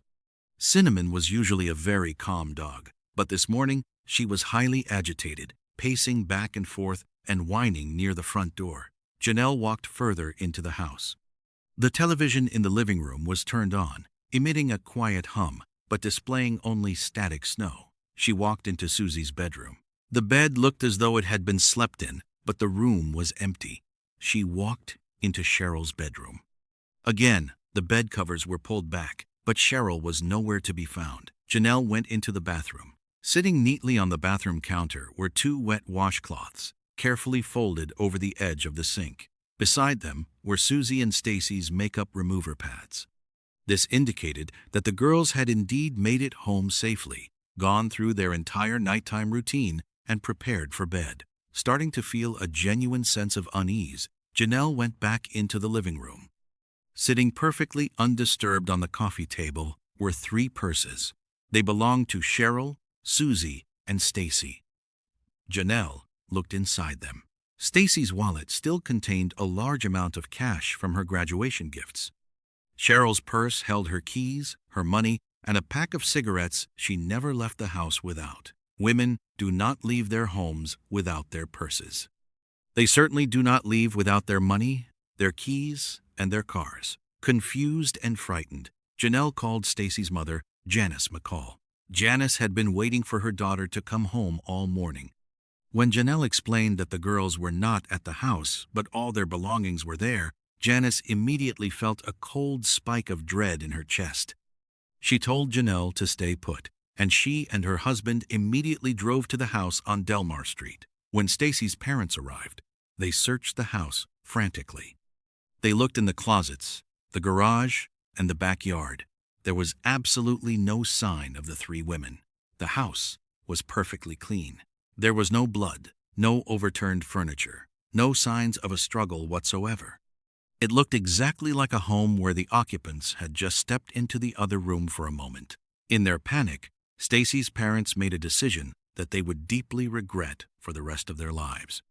Hoping to find a clue as to where the girls might have gone, they began cleaning up the shattered glass from the front porch. They carefully swept the shards into a dustpan and threw them into the garbage, completely unaware that they were destroying the only physical piece of evidence left at a major crime scene. While they were waiting for the police to arrive, the telephone in the kitchen rang. Janelle answered it.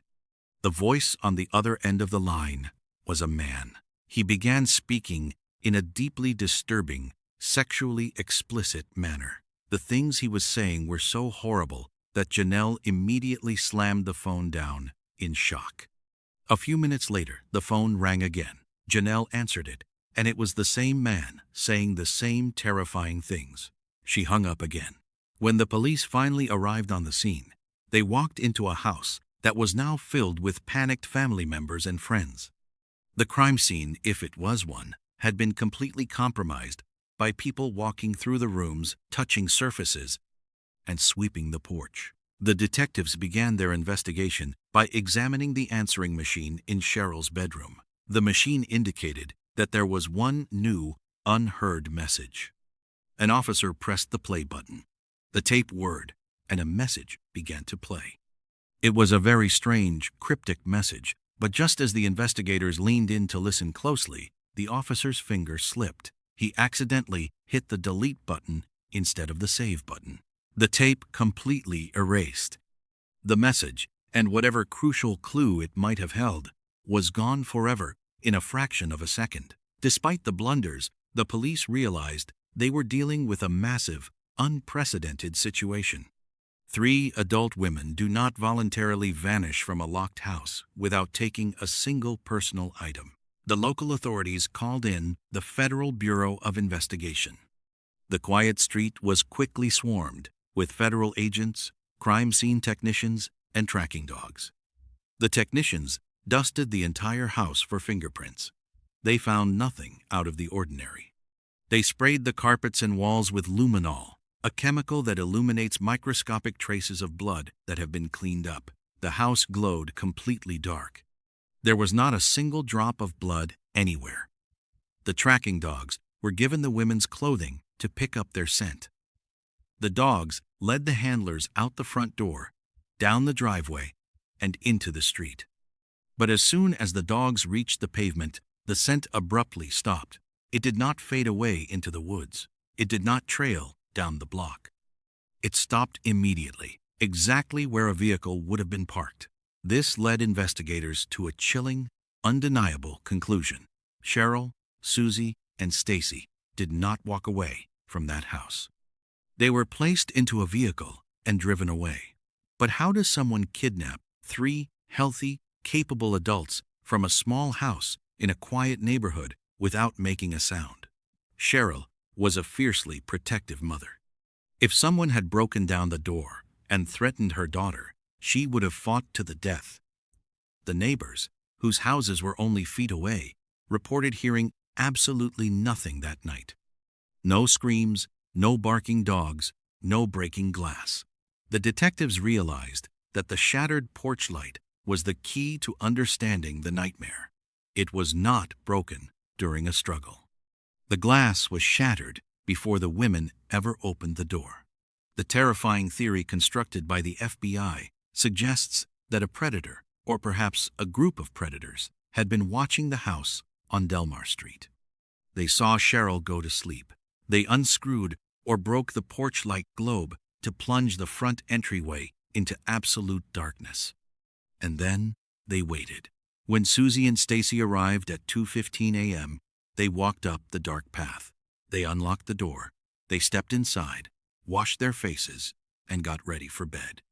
The prevailing theory is that the attacker was already inside the house, hiding in the dark, or that they knocked on the door shortly after the girls arrived, holding a weapon, and forced their way inside.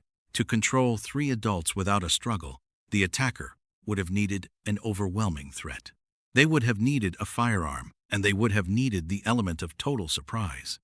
The attacker woke Cheryl up, gathered the 3 terrified women in the living room, and quietly ordered them out the front door, threatening to shoot them if they made a single sound. They were marched out into the warm summer night, loaded into a waiting vehicle, and driven off into the dark, leaving their entire lives behind on the coffee table. Years passed. The case of the Springfield 3 became one of the most heavily investigated missing persons cases in the country. The police received over 5,000 tips. They excavated concrete foundations of new parking garages, looking for bodies. They drained local lakes. They interviewed known criminals who were active in the area at the time.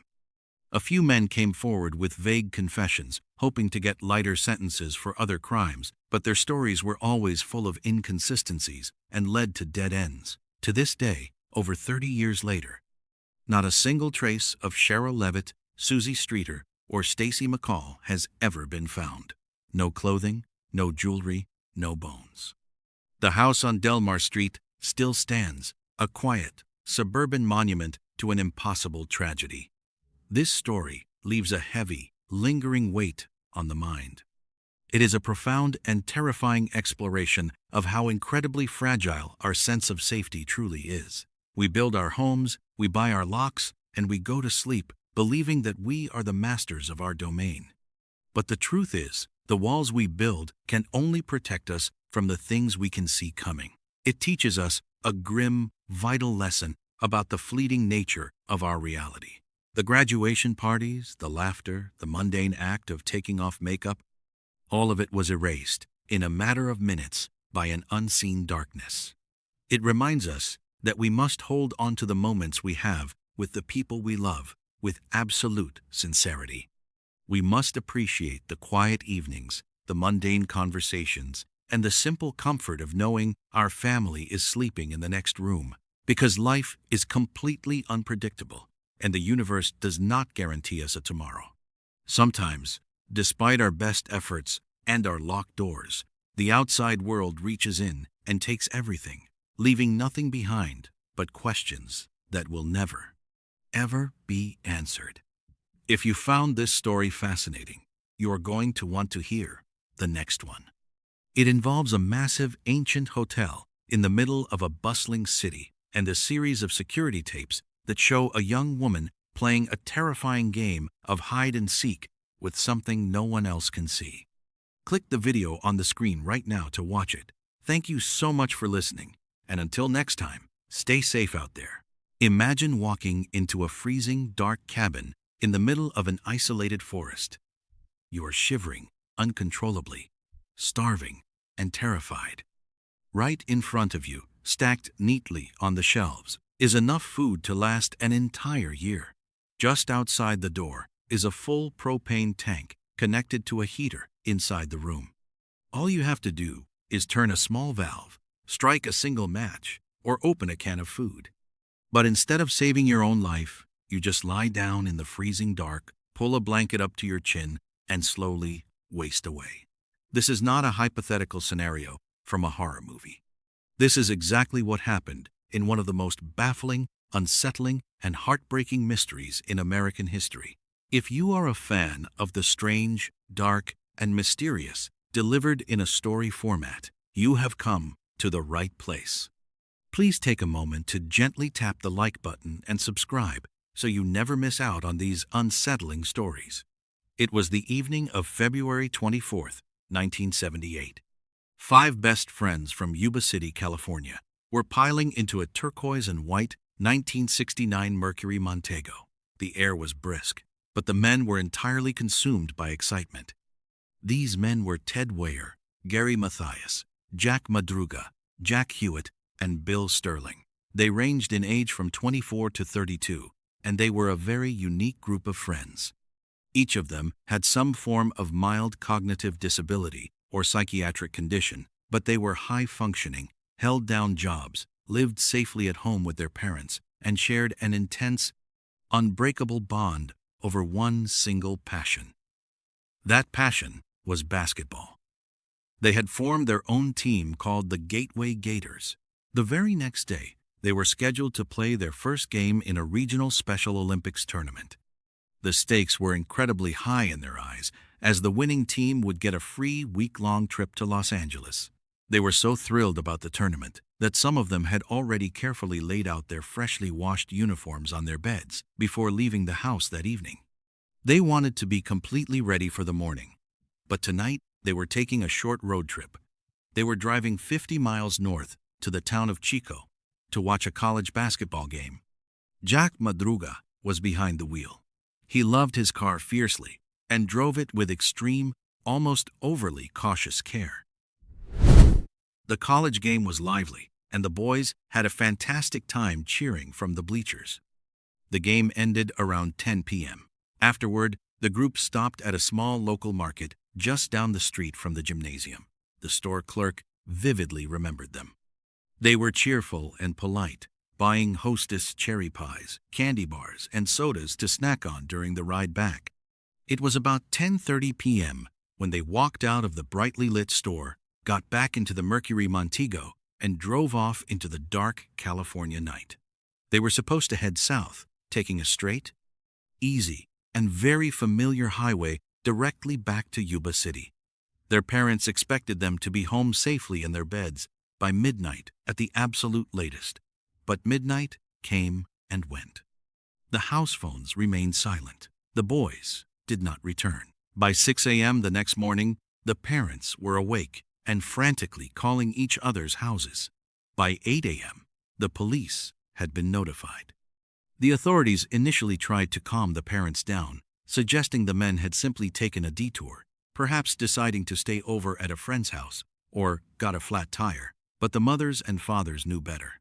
These 5 men were strict creatures of habit. They never missed a curfew without calling home, and more importantly, they would never, ever risk missing their big basketball tournament that morning. For them to miss the game they had trained months for, something had to be horribly, terribly wrong. Days turned into a week, and a massive search effort across the local highways yielded absolutely nothing. It was as if the turquoise car and the 5 men had vanished off the face of the earth. Then, a breakthrough happened, but it only deepened the terror. A park ranger reported seeing an abandoned car parked on a remote, unpaved logging road deep inside the Plumas National Forest. The location made absolutely no sense. The car was found 70 miles away from Chico, in the complete opposite direction of Yuba City. It was high up in the mountains, at a freezing elevation of 4,400 feet. The police rushed to the scene immediately. It was indeed Jack Madruga's Mercury Montego. When investigators arrived at the vehicle, the clues they found shattered every logical theory they had. The car was sitting perfectly upright on the snow-covered dirt road. There were no dents, no scratches, and no signs of any kind of accident or struggle.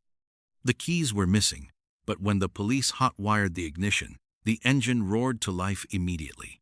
The gas tank was a quarter full. The tires were in perfect condition. The car was slightly bogged down in a shallow snowdrift, but 5 grown men could have easily pushed it out in less than a minute. Even more bizarre, the candy wrappers and empty soda cans from the market in Chico were neatly folded and left inside the cabin. But there was no trace of the 5 men. The authorities were completely baffled. Why would Jack Madruga, a man who hated driving on unfamiliar roads and treated his car like a prized possession, drive up a treacherous, winding, unpaved mountain road in the dead of winter? They were far from home, heading into absolute wilderness, wearing clothes meant for a mild California evening indoors. They were dressed in light windbreakers, jeans, and low-top sneakers. The temperature up on that mountain was plummeting toward 0 degrees.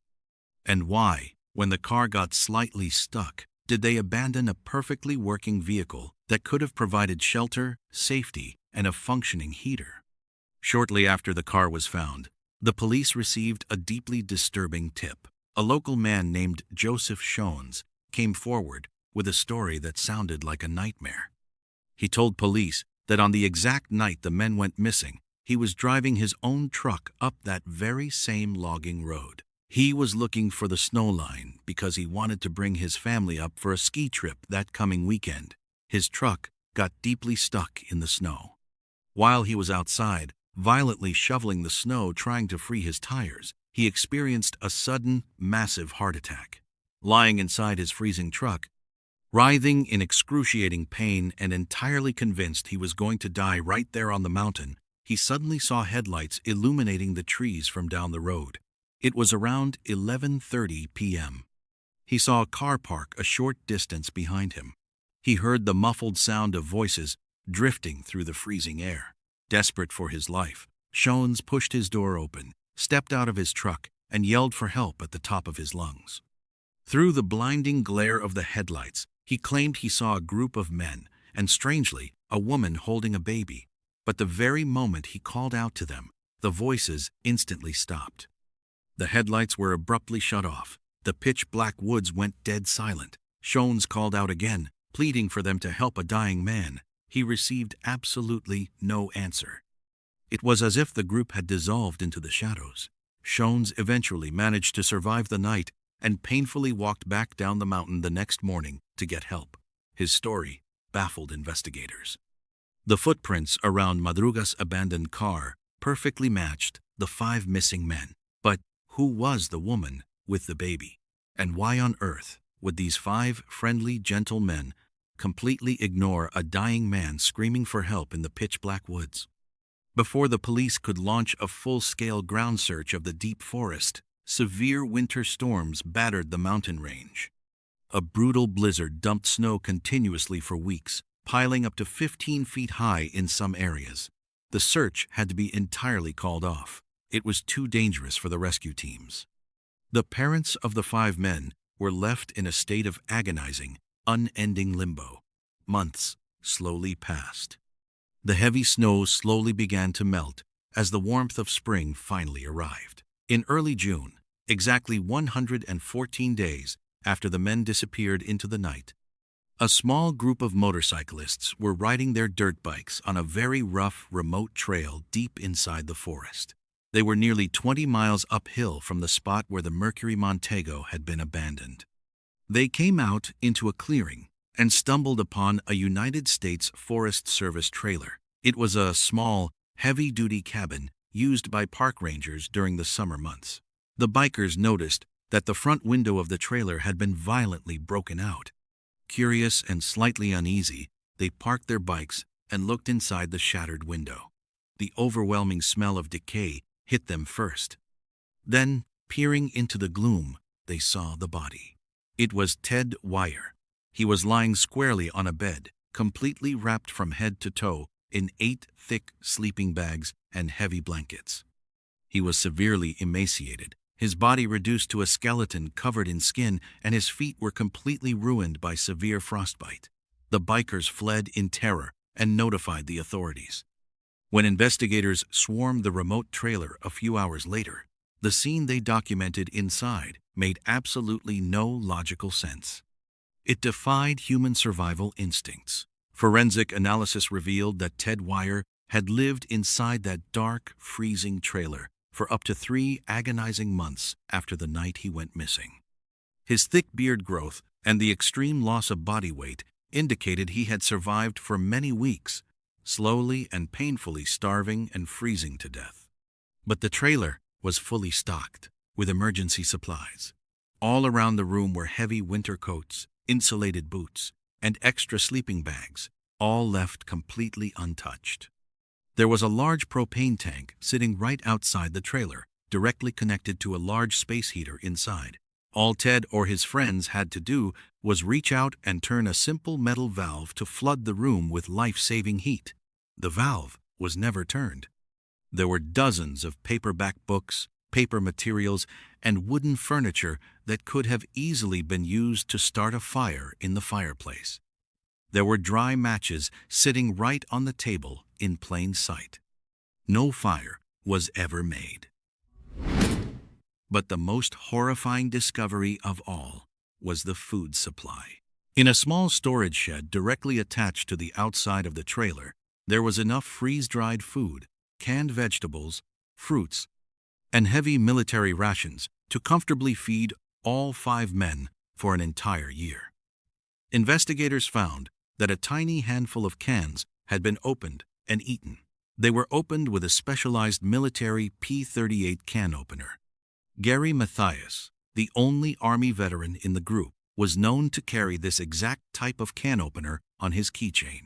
But after those first few cans, the men just stopped eating. The rest of the massive food hoard, literally an arm's length away from where Ted lay dying, was left completely untouched. Ted Wyatt, a man who weighed over 200 pounds when he vanished after the basketball game, weighed just 73 pounds when he was found wrapped in those blankets. He had slowly starved to death in a room absolutely overflowing with food. The police immediately fanned out to search the surrounding wilderness. Within a few days, the grim discoveries continued. They found the remains of Jack Madruga and Bill Sterling in a deep drainage ditch along the dirt road leading up to the trailer. Autopsies showed they had died of extreme hypothermia while attempting the grueling 20-mile hike up the mountain in the pitch dark.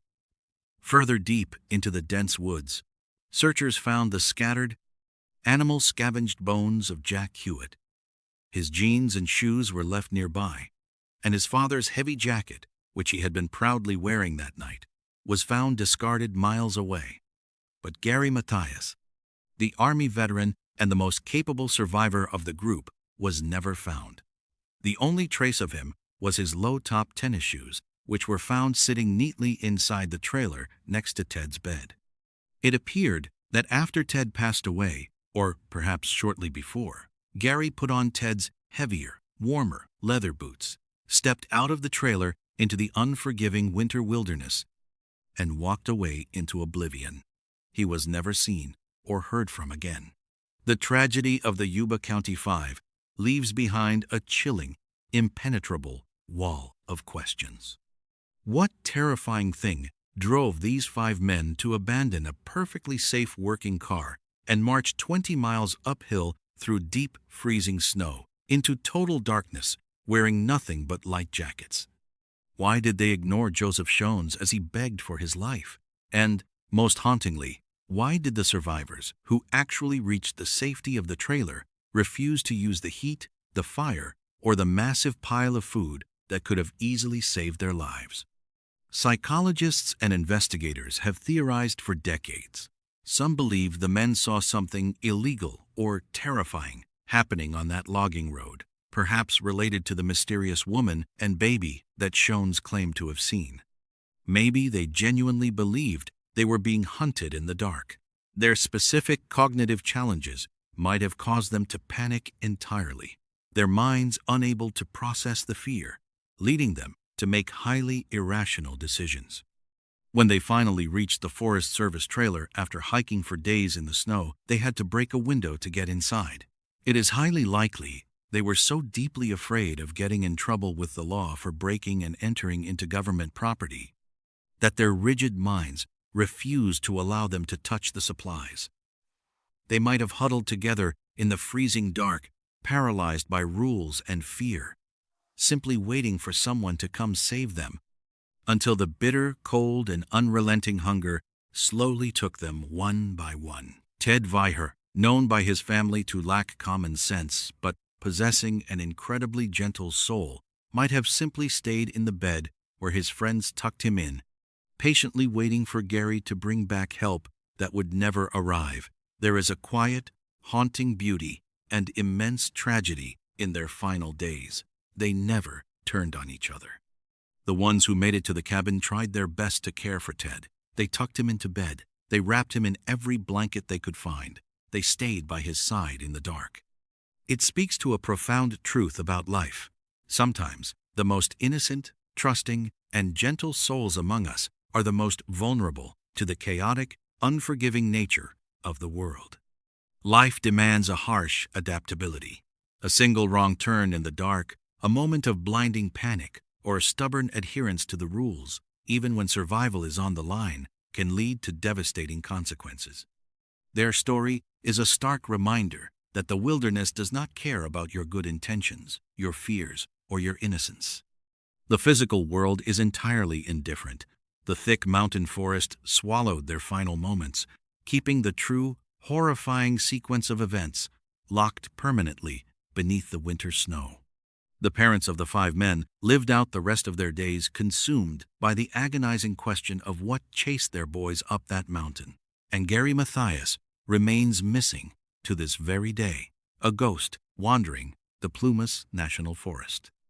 The strange case of the Yuba County 5 remains one of the darkest, most impenetrable mysteries of the American outdoors. There are many more stories hidden in the dark corners of the world, waiting to be uncovered. And perhaps the next one will chill you even deeper to the bone.